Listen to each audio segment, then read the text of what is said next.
చేసుకున్నారు. మీ పనులు మానుకొని మరి మా కోసం మీరు సమయం చేసుకున్నారు. ప్రతి అన్నకు, ప్రతి తమ్ముడికి, ప్రతి అయ్యకు, ప్రతి అమ్మకు, ప్రతి అక్కకు, ప్రతి చెల్లికి మీ రాజశేఖర రెడ్డి బిడ్డ మీ షర్మిల శిరస్సు వంచి చేతులు జోడించి మనస్ఫూర్తిగా నమస్కరించుకుంటోంది.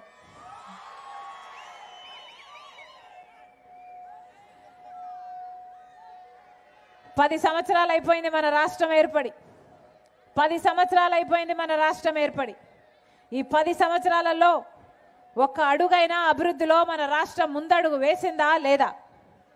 ఈ 10 సంవత్సరాలలో కనీసం పట్టుమని 10 కొత్త పరిశ్రమలైనా వచ్చాయా లేదా? మరి అభివృద్ధి జరగకపోతే, పరిశ్రమలే రాకపోతే మన బిడ్డలకు ఉద్యోగాలు ఎలా రావాలి? ఆఖరికి ఈ 10 సంవత్సరాలు వెనక్కి వెళ్ళి చూసుకుంటే ఎక్కడ వేసిన గొంగలి అక్కడే ఉంది.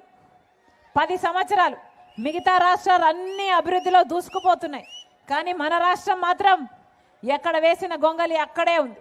నిజానికి మిగతా రాష్ట్రాల్లో పోలిస్తే మన రాష్ట్రం 20 సంవత్సరాలు వెనక్కి వెళ్ళింది. ఇదేనా మనకు కావాల్సింది? ఇదేనా అభివృద్ధి అంటే? 10 సంవత్సరాలైంది రాష్ట్రం ఏర్పడి. మొదటి 5 సంవత్సరాలు ముఖ్యమంత్రిగా చంద్రబాబు గారు ఉన్నారు. ఇప్పుడు 5 సంవత్సరాలు ముఖ్యమంత్రిగా జగన్మోహన్ రెడ్డి గారు ఉన్నారు. మరి 10 సంవత్సరాలలో మన ప్రత్యేక హోదా రావాల్సింది 10 సంవత్సరాల క్రింద అయినప్పుడు మరి ఈ 10 సంవత్సరాలలో వీళ్ళిద్దరూ ఏం చేస్తున్నారు? గాడిదలు కాస్తున్నారా? ప్రజల కోసం పనిచేస్తున్నారా? ఏం చేసినట్టు? 10 సంవత్సరాలు అయిపోయింది. చంద్రబాబు గారు ముఖ్యమంత్రిగా 5 సంవత్సరాలు ఉన్నారు. ముఖ్యమంత్రి కాకముందేమో చంద్రబాబు గారు 10 సంవత్సరాల ప్రత్యేక హోదా కావాలి అని అడిగారు. ఆఖరికి ముఖ్యమంత్రి అయ్యాక మొత్తానికి అసలు ప్రత్యేక హోదా హూసే లేకుండా చేశారు. జగన్మోహన్ రెడ్డి గారు అప్పుడు ప్రతిపక్ష నాయకుడిగా ప్రత్యేక హోదా కోసం దీక్షలు చేశాడు. చంద్రబాబు ముక్కుమ్మడిగా రాజీనామాలు చేద్దాము, ప్రత్యేక హోదా ఎందుకు రాదో చూద్దాము అని ఛాలెంజ్ చేశాడు. ఆఖరికి జగన్మోహన్ రెడ్డి గారు ఎలక్షన్లప్పుడు ఇలాగే మైకు పట్టుకొని మాకు ఎంపీలను ఇవ్వండి, మమ్మల్ని గెలిపించండి, బీజేపీ మెడలు వంచైనా సరే ప్రత్యేక హోదా తీసుకొస్తామన్నారు. వచ్చిందా? ఎన్ని ఎంపీలు ఇచ్చారు? 22 ఎంపీలు ఇస్తే మరి ప్రత్యేక హోదా ఎందుకు తేలేదు జగన్మోహన్ రెడ్డి గారు? ఇందుకేనా అధికారం ఇచ్చింది? నమ్మి ఓట్లేస్తే ఈరోజు జగన్మోహన్ రెడ్డి గారు ప్రత్యేక హోదా అన్న ఊసే లేకుండా చేశారు. ఈ 5 సంవత్సరాలలో ఒక్క నిజమైన ఉద్యమమైన జగన్మోహన్ రెడ్డి గారు ప్రత్యేక హోదా కోసం చేశారా? ప్రత్యేక హోదా మనకు ఊపిరి లాంటిదని, మన రాష్ట్ర భవిష్యత్తు దాని మీదే ఆధారపడి ఉందని చంద్రబాబు గారికి తెలుసు, జగన్మోహన్ రెడ్డి గారికి తెలుసు. అధికారంలోకి వచ్చేంత వరకు ప్రత్యేక హోదాను వాడుకున్నారు. తీరా అధికారంలోకి వచ్చాక అదే ప్రత్యేక హోదాను బీజేపీ పార్టీకి తాకట్టు పెట్టారు. ఒక ప్రత్యేక హోదా ఏమిటి? ప్రత్యేక హోదాతో పాటు పోలవరం ప్రాజెక్టును తాకట్టు పెట్టారు, రాజధానిని తాకట్టు పెట్టారు, మన బిడ్డల భవిష్యత్తునే తాకట్టు పెట్టారు. ఉందా అన్నా మనకు రాజధాని? 10 సంవత్సరాలు అయింది. మిగతా అన్ని రాష్ట్రాలకు రాజధానిలు ఉన్నాయి. పక్కన హైదరాబాద్ ఉంది, బెంగళూరు ఉంది, చెన్నై ఉంది. మనకేముందన్నా? మనకేముంది? చేతిలో చిప్ ఉంది. మనకేముంది? నెత్తిన కుచ్చుటోపీ ఉంది. వీళ్ళను నమ్మి ఓట్లేస్తే కనీసం ఒక రాజధాని అయినా కట్టారా? చంద్రబాబు గారు 5 సంవత్సరాలు ముఖ్యమంత్రిగా ఉన్నారు. అమరావతిని సింగపూర్ను చేస్తానన్నాడు. 3D గ్రాఫిక్స్ చూపించారు.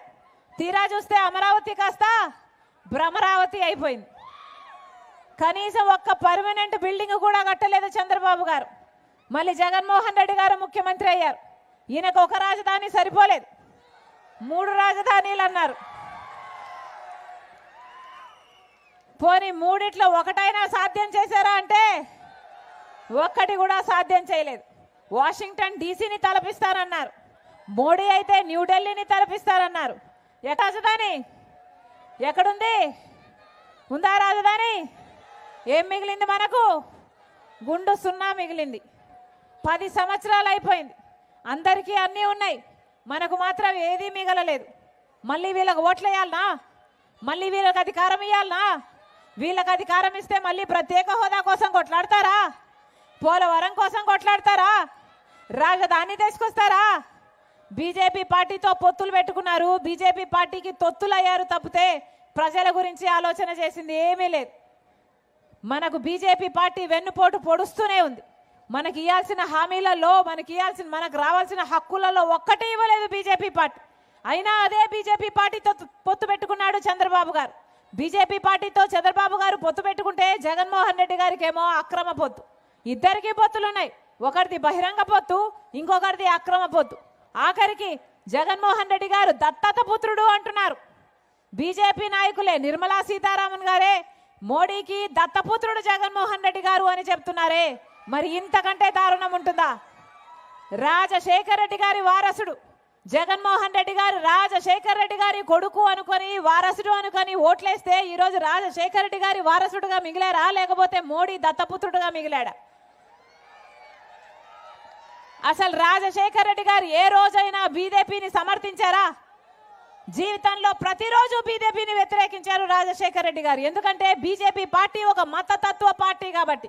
ఎందుకంటే మతం పేరుతో చిచ్చు పెట్టాలి, ఆ మంటలో చలి కాచుకోవాలి. ఇదే బీజేపీకి తెలిసిన రాజకీయం. బీజేపీకి తెలిసిన రాజకీయం ఒక మతాన్ని అవమానించాలి, ఇంకో మతాన్ని రెచ్చగొట్టాలి. ఇదే బీజేపీకి తెలిసిన రాజకీయం. ఆ రోజు గోద్రా ఘటనలో ఎంతమంది ప్రాణాలు పోతే బీజేపీ పార్టీని ఉతికారేలేదా రాజశేఖర రెడ్డి గారు? మరి ఈ రోజు మణిపూర్ ఘటనలో అంతమంది క్రైస్తవులను ఊచకోత చేస్తే మరి జగన్మోహన్ రెడ్డి గారు రాజశేఖర రెడ్డి గారి కొడుకై ఉండి ఒక్క మాట అయినా పల్లెత్తి మాట బీజేపీతో మాట్లాడా? బీజేపీతో కొట్లాడా? ఆఖరికి బీజేపీకి మళ్ళీ నో కాన్ఫిడెన్స్ మోషన్ పెడితే బీజేపీకే మద్దతు ఇచ్చాడు అంటే ఈయన రాజశేఖర రెడ్డి గారి వారసుడా లేకపోతే బీజేపీ వారసుడా? ముమ్మాటికి బీజేపీ మోడీకి దత్తపుత్రుడుగా మారిపోయాడు జగన్మోహన్ రెడ్డి గారు.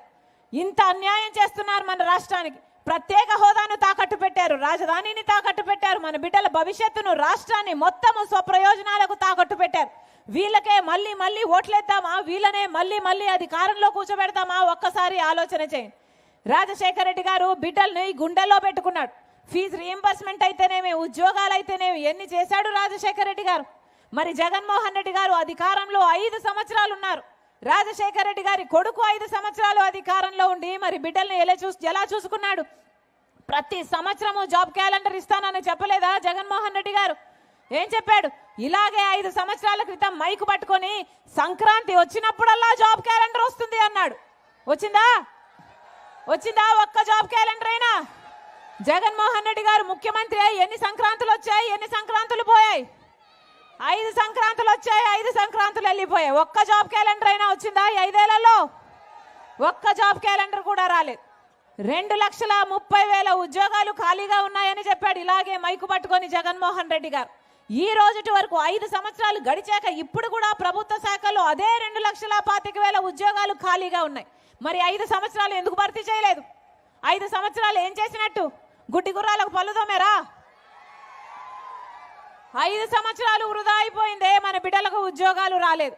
డిఎస్సి మెగా డిఎస్సి ఇస్తానన్నాడు జగన్మోహన్ రెడ్డి గారు. 5 సంవత్సరాల క్రితం ఇలాగే మైకు పట్టుకొని 23,000 టీచర్ ఉద్యోగాలు ఖాళీగా ఉన్నాయి, సిగ్గు లేదా చంద్రబాబు? 7,000కే నోటిఫికేషన్లు ఇస్తామని ఆ రోజు చంద్రబాబు గారిని తిట్టిపోశారు. మరి జగన్మోహన్ రెడ్డి గారు చేసింది ఏమిటి? 23,000 టీచర్ ఉద్యోగాలు ఖాళీగా ఉంటే 5 సంవత్సరాలు ముట్టుకోనే లేదు. ఇప్పుడు ఆఖరణ ఎలక్షన్లు వచ్చాయి కాబట్టి 2 నెలల ముందు ఒక దగా డిఎస్సి 6,000తో ఒక దగా డిఎస్సి ఇచ్చారు. 2 నెలల ముందు, ఎలక్షన్లకు ముందు 2 నెలల ముందు ఇస్తే ఈ పరీక్షలు ఎప్పుడు జరగాలి, బిడ్డలకు ఉద్యోగాలు ఎప్పుడు రావాలి? ఇది అయ్యేదా సచ్చేదా? 5 సంవత్సరాలు ఎందుకు ఇవ్వలేదు? 5 సంవత్సరాలు ఎందుకు ఇవ్వలేదు? కనీసం కుంభకర్ణుడైనా 6 నెలలు నిద్రపోతాడు, 6 నెలలు పనిచేస్తాడే. మరి జగన్మోహన్ రెడ్డి గారు ఏం చేశారు? 5 సంవత్సరాలు నిద్రపోయారు. ఇప్పుడు ఎన్నికలు వచ్చాయి కాబట్టి, మీతో అవసరం ఉంది కాబట్టి మీరు ఓట్లేయాలట, బటన్లు నొక్కాలట, అందుకని సిద్ధమని బయలుదేరారు ఇప్పుడు జగన్మోహన్ రెడ్డి గారు. దేనికి సిద్ధమన్నా? దేనికి సిద్ధం? మళ్ళీ 8 లక్షల కోట్ల రూపాయలు అప్పులు చేయడానికి సిద్ధమా? మళ్ళీ బీజేపీ పార్టీతో అక్రమ పొత్తు పెట్టుకోవడానికి సిద్ధమా? మళ్ళీ బీజేపీ పార్టీకి మనకు ప్రత్యేక హోదా, మన రాజధాని, మన పోలవరము, మన బిడ్డల భవిష్యత్తు తాకట్టు పెట్టడానికి సిద్ధమా? మళ్ళీ 20 లక్షల పేదలకు ఇల్లులు కడతానని చెప్పి మోసం చేయడానికి సిద్ధమా? లేకపోతే మళ్ళీ పూర్తి మద్యపాన నిషేధం చేస్తానని చెప్పి మళ్ళీ మోసం చేయడానికి సిద్ధమా? దేనికి సిద్ధం? 5 సంవత్సరాల క్రితం ఇలాగే మైకు పట్టుకొని పూర్తి మద్యపాన నిషేధం చేస్తాను అని చెప్పలేదా జగన్మోహన్ రెడ్డి గారు? పూర్తి మద్యపాన నిషేధం చేయకపోతే అసలు నేను వచ్చి ఓట్లే అడగనని చెప్పలేదా జగన్మోహన్ రెడ్డి గారు? పూర్తి మద్యపాన నిషేధం మేనిఫెస్టోలో పెడుతున్నాను. మేనిఫెస్టో అంటే నాకు బైబిల్తో సమానము, ఖురాన్తో సమానము, భగవద్గీతతో సమానం అని చెప్పాడే జగన్మోహన్ రెడ్డి గారు. అయిందా అన్న మద్యపాన నిషేధం? మద్యపాన నిషేధం కాలేదు కదా. ఈరోజు సర్కారే, జగన్మోహన్ రెడ్డి గారి సర్కారే మద్యం అమ్ముతుంది కదా. వీళ్ళు అమ్మిందే కొనాలట. ఎక్కడా ప్రపంచంలో ఎక్కడా లేవు ఇవి, ఇక్కడే ఉన్నాయన్నా వీళ్ళు అమ్మేటి. భూమట,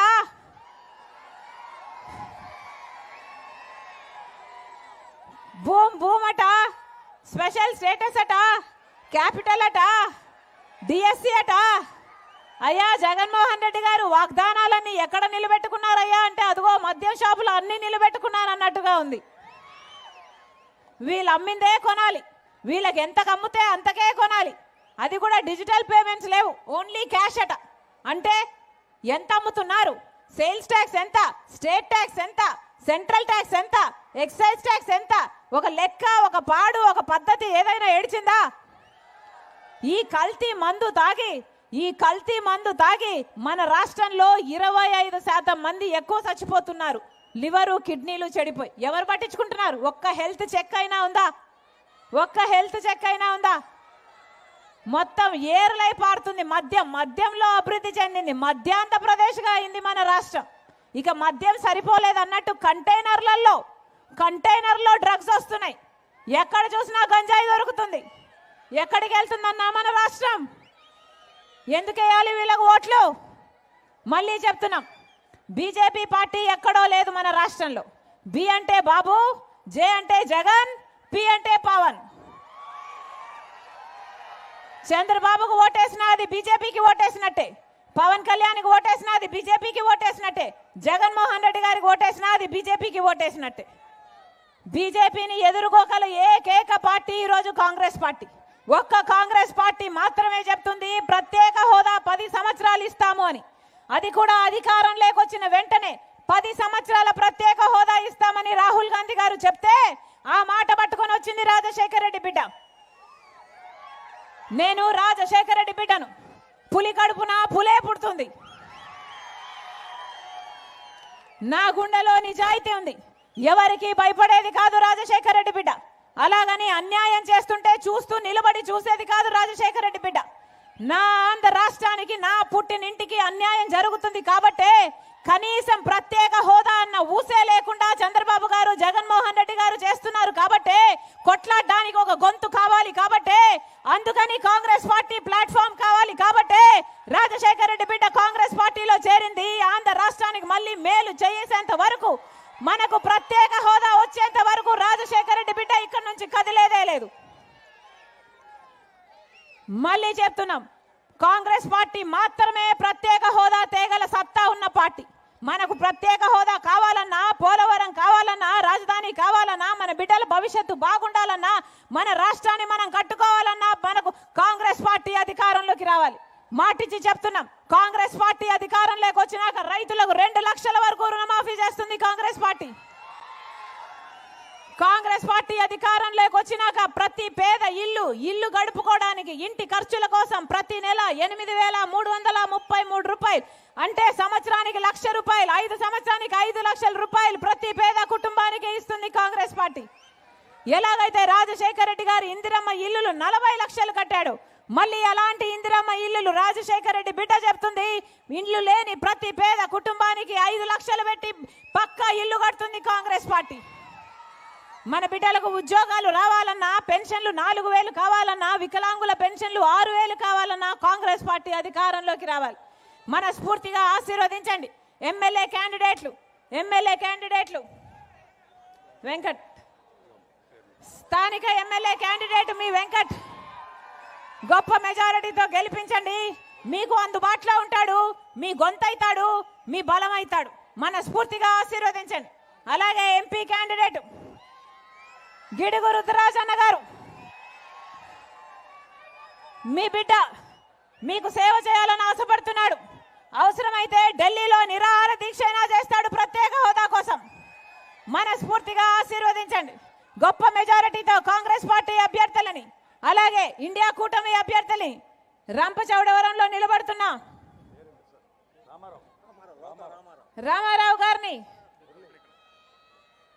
మిగతా కాంగ్రెస్ పార్టీ అభ్యర్థులందరినీ కూడా పేరు పేరున ఆశీర్వదించాలని ప్రతి అన్నను ప్రతి తమ్ముని ప్రతి అక్కను ప్రతి చెల్లిని మీ రాజశేఖర రెడ్డి బిడ్డ శిరస్సు వంచి చేతులు జోడించి మనస్ఫూర్తిగా ప్రార్థిస్తుంది. జోహార్ వైఎస్ఆర్, జోహార్ వైఎస్ఆర్, జోహార్ వైఎస్ఆర్. హస్తం గుర్తుకే, హస్తం గుర్తుకే, హస్తం గుర్తుకే. అన్న హస్తం గుర్తు, రాజశేఖర రెడ్డి గారి గుర్తు, హస్తం గుర్తు, అభయ హస్తం, చేయి గుర్తు. అన్న గుర్తు ముఖ్యం, గుర్తు మర్చిపోకండి, గుర్తు మర్చిపోకండి అన్న. హస్తం గుర్తు, హస్తం గుర్తున్నా. అమ్మ ఆశీర్వదించండి అన్న, ఆశీర్వదించండి అన్న, ఆశీర్వదించండి. హస్తం గుర్తన్నా. అన్న ఉంటా. నమస్తే అన్న, అన్న నమస్తే, అమ్మ నమస్తే, నమస్తే అమ్మ, అమ్మ నమస్తే, అమ్మ నమస్తే, అమ్మ నమస్తే. బాయ్రా, బాయ్రా.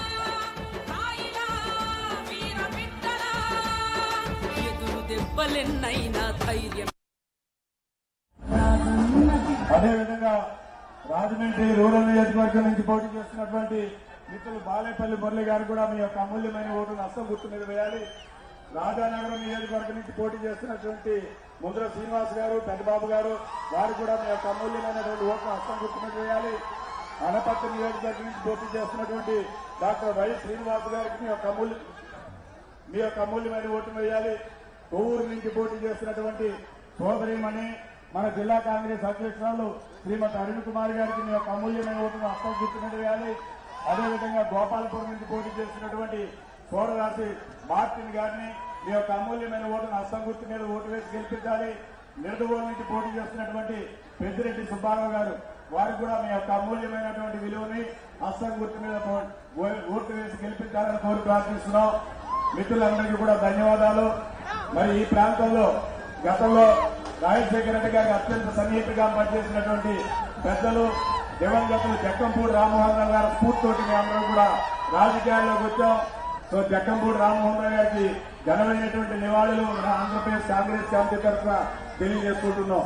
అదేవిధంగా ఈ ప్రాంతంలో కాంగ్రెస్ పార్టీ ఎంపీగా ఉండి పనిచేసినటువంటి అభివృద్ధి అంతా కూడా మిత్రులు పెద్దలు ఉండవేల అరుణ్ కుమార్ గారి నేతృత్వంలో జరిగింది. కాంగ్రెస్ పార్టీ అభివృద్ధి అంతా కూడా వారి ఇద్దరి స్ఫూర్తితోటి ఉన్నటువంటి ఇక్కడ టీం. వీళ్ళే అసలైనటువంటి రాజశేఖర రెడ్డి గారి వారసులు. రాజశేఖర రెడ్డి గారి రాజకీయ వారసులు అంతా కూడా వీళ్ళకి శరణానికి అనుకుంటున్నారు. ఈ సమావేశాన్ని ఇంత గొప్పగా మరి నిర్వహించినందుకు పార్టీ పెద్దలందరికీ కూడా నా హృదయపూర్వక ధన్యవాదాలు తెలియజేసుకుంటూ సెలవు తీసుకున్నా. జై హింద్, జై కాంగ్రెస్. ముఖ్యంగా కాంగ్రెస్ పార్టీ అధికారంలో ఉన్నప్పుడు ముస్లిం మైనార్టీలకు 4% రిజర్వేషన్ ఇచ్చింది మన దివంగత మహానాథ డాక్టర్ వైఎస్ రాజశేఖర రెడ్డి గారు. అదేవిధంగా ఎస్సీ ఎస్టీ